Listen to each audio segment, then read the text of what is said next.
Hello students, welcome back to the Learning Access. So today we are going to talk about salts.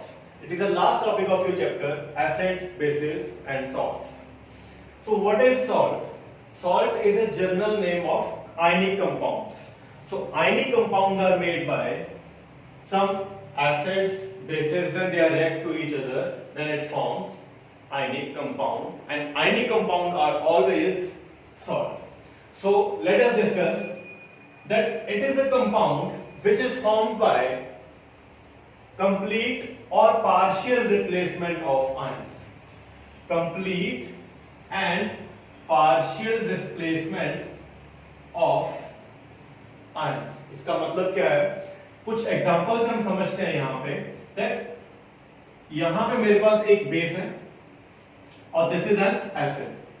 So when base react with acid, it form salt and water. At that time we can say that it is a salt. So complete और partial replacement का क्या मतलब है यहाँ पे? जहां पे replacement होगी ions की या तो completely या फिर partially 50-50. तो यहां देखते हैं कि क्या replacement हो रही है. तो यहां पे मेरे पास base और acid है, then it react with it forms NaCl. So यहां से complete ions किसके गए हैं? मेटल्स के, और यहां से कंप्लीट आयन किसके गए? नॉन मेटल्स के, जो क्या है? Anions, and this is cation. So यहां पे जो रिप्लेसमेंट हो रही है वो कंप्लीट हो रही है. वहां पे कोई ऐसी चीज नहीं कि कोई पीछे छोड़ जाए. और अगर देखा जाए यहां पे OH नेगेटिव है और यहां पे H पॉजिटिव है, वो भी दोनों मिलके क्या बना रहे हैं? H2O मॉलिक्यूल बना रहे हैं. तो दोनों की जो रिप्लेसमेंट हो रही है एनायन और कैटायन की, वो कंप्लीटली हो रही है. सेकंड एग्जांपल देखते हैं. This is a sodium nitrate. It react with H2SO4 under 200 degree Celsius.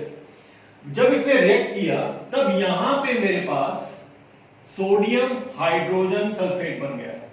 Sodium hydrogen sulphate. This is also salt, but यहां पे मेरे को क्या दिख रहा है कि एक हाइड्रोजन यहां पे रह गया है, जिसकी वजह से वो पार्शियल रिप्लेसमेंट है. पार्शियल रिप्लेसमेंट किसकी? इस एसिड की. किस वजह से? इस टेम्परेचर की वजह से. और जब ये एसिड अपनी पार्शियल रिप्लेसमेंट दे रहा है, कंप्लीट रिप्लेसमेंट नहीं हो रही इस आयन की, तो इस वजह से मैं क्या बोलूंगा कि जब मेरे पास पार्शियल रिप्लेसमेंट होगी और जब मेरे पास कंप्लीट रिप्लेसमेंट होगी, वहां पे मेरे पास क्या बनेगा? सॉल्ट बनेगा. और this is your completely compound, and this compound is known as salt. And salt is always formed ionic compound. Ionic means anion or cations. Ionic means when complete transfer of electrons from one atom to another atom. So if we talk about, जब भी हम salt की बात करेंगे तब हमेशा salt कौन से compound बनाएंगे? Ionic compound. So generally the result is when acid react with base, it forms salt and water. So this is the general thing of salt. After that, अभी हमने बात की कि salt हमें क्या देंगे? हमेशा ionic compound देंगे. तो यहां पे एक बात और है, when ionic compound are formed with solutions, क्योंकि हमें पता है कि कोई भी ionic compound है वो किस में डिसॉल्व होते हैं? एक्वस सॉल्यूशन के अंदर डिसॉल्व होते हैं. अगर NaCl की बात करूं, इसको मैंने डिसोसिएट करना है तो ये वाटर के अंदर इजीली डिसोसिएट होंगे. अगर सॉलिड की बात करूं तो सॉलिड फॉर्मेशन क्या है? वो डिसोसिएट नहीं हो सकती. तो जब इसको वाटर के अंदर डिसॉल्व करूंगा तो ये कंप्लीटली क्या हो जाएंगे? डिसोसिएट हो जाएंगे. तो डिसोसिएट होने का मतलब when ionic compound are mixed with solution in their aqueous solution, then it dissociate into anion और कैटायन. सो उसके बाद जो देखने वाली बात क्या है, ये आप नोट करोगे, बहुत इंपॉर्टेंट नोट है.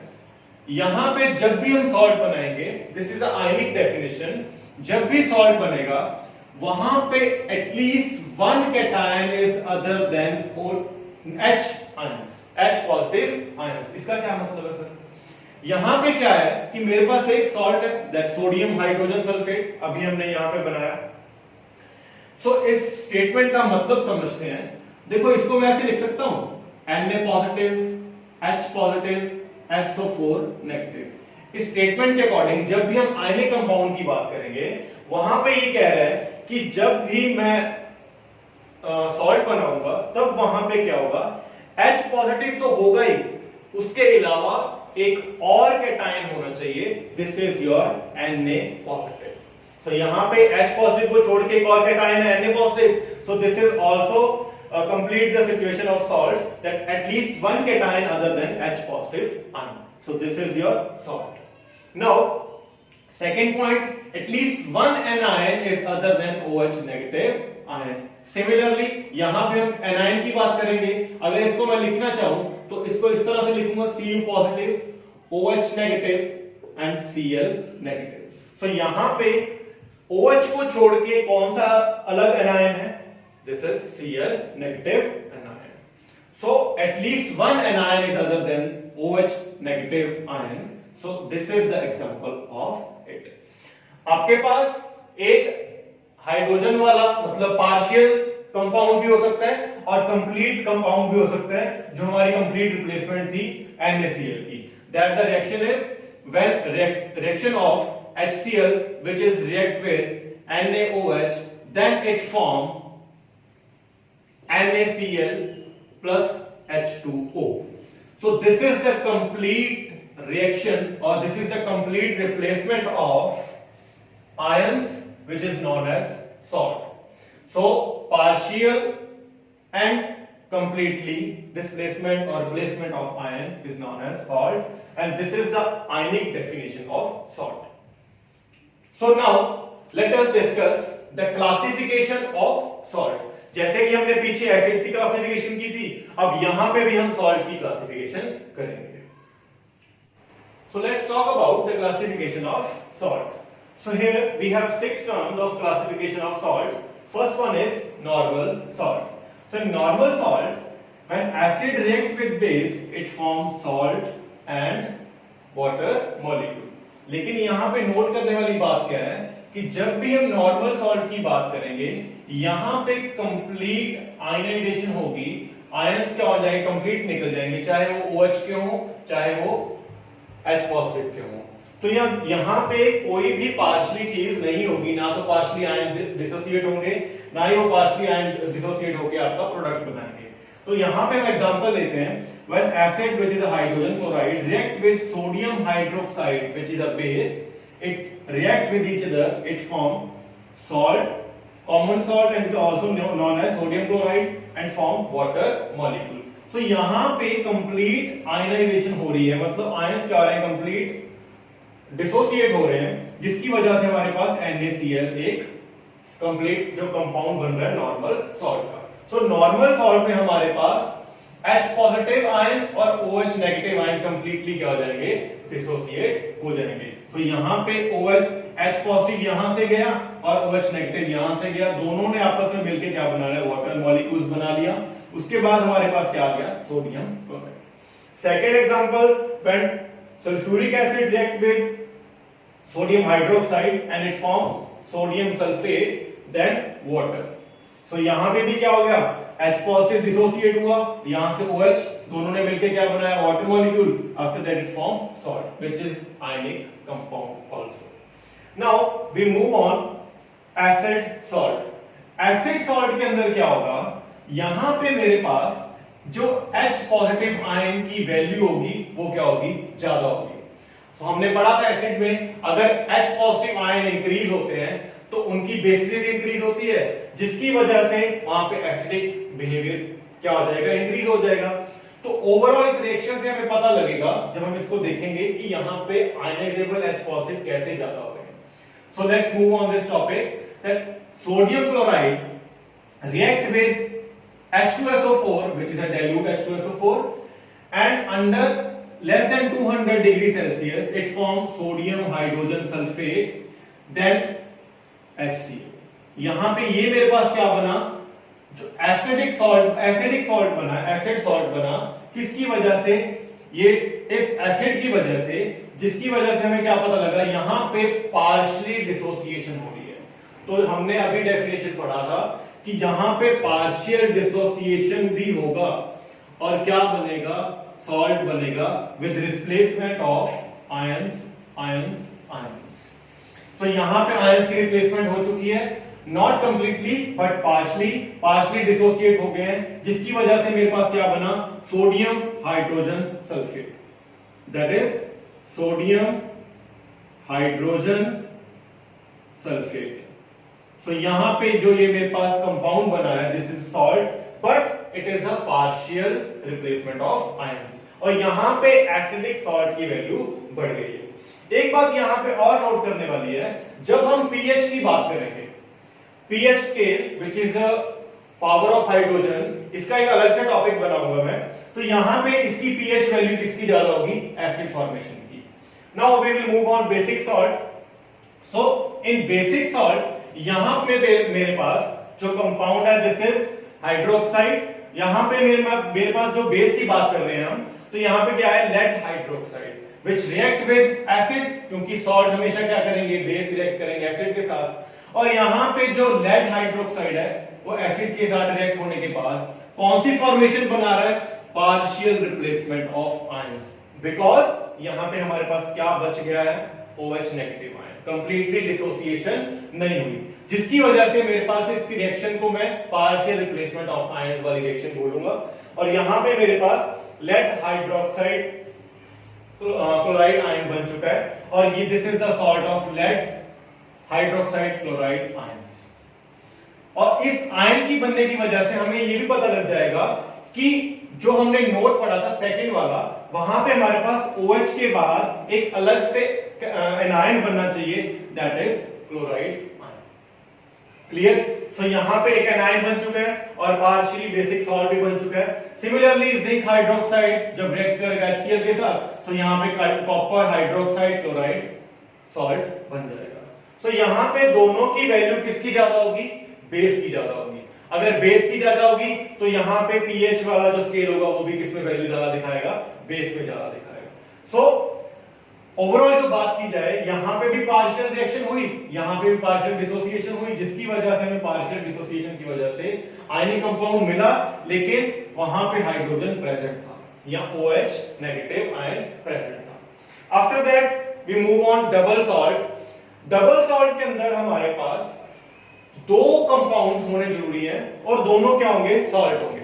मतलब यहां पे कंडीशन क्या हो गई, दो सॉल्ट अगर होंगे तभी हम क्या बोलेंगे, double salt. It is a basic thing that double salt which is already clear by the name that double salt, दो सॉल्ट्स यहां पे होने जरूरी है। तो कुछ एग्जांपल लिखी है मैंने यहां पे, CaCO3, वैसे तो हम इसका नाम डालते हैं calcium carbonate, and MgCO3 magnesium carbonate. यहां पे जो ये डॉट है, ये दोनों के सॉल्ट के बीच में लगेगा हमेशा डॉट, जो दो कंपाउंड्स को अलग अलग कर रहा है। यहां पे calcium carbonate, magnesium carbonate. Overall इस सॉल्ट का क्या नाम होगा, डोलोमाइट। Okay, dolomite. तो और ये हमारे जो मेडिसिन होती है उसमें आपको कॉमनली मिल जाएगा। तो after that this is the first double salt and second double salt is मोहर सॉल्ट, जो बन रहा है फेरस सल्फेट अमोनियम सल्फेट के साथ with hydrated ions. Hydrated ion mean यहां पे वाटर मॉलिक्यूल्स प्रेजेंट है, मतलब क्रिस्टलाइजेशन ऑफ वाटर। तो इसका नाम है मोहर सॉल्ट। तो ये डॉट क्या बता रहा है, दो कंपाउंड्स प्रेजेंट हैं, दो सॉल्ट प्रेजेंट है, जिसकी वजह से हम दोनों अलग अलग को नाम दे रहे हैं। अलग अलग देने के बाद इस कंप्लीट कंपाउंड का क्या नाम हो जाएगा, मोहर salt. Now this is a mix salt. Mix salt के अंदर जो कॉमन कंडीशन है वो क्या होगी, यहां पे एनायंस और कैटायंस तो होंगे, ये कैटायंस हो गए, ये वाला एनायन हो गया, लेकिन H पॉजिटिव और OH नेगेटिव नहीं होगा। कंपाउंड के अंदर H पॉजिटिव और OH नेगेटिव नहीं होगा, और ना ही इन दोनों के कैटायंस और एनायंस होंगे।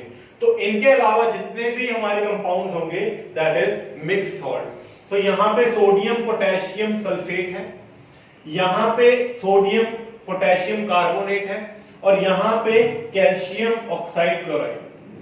ठीक है, तो यहां पे अगर मैं देखा जाए मेरे पास, तो दोनों के यहां पे कैटायन कौन से हैं, सोडियम कैटायन, पोटेशियम कैटायन, और सल्फेट एनायन।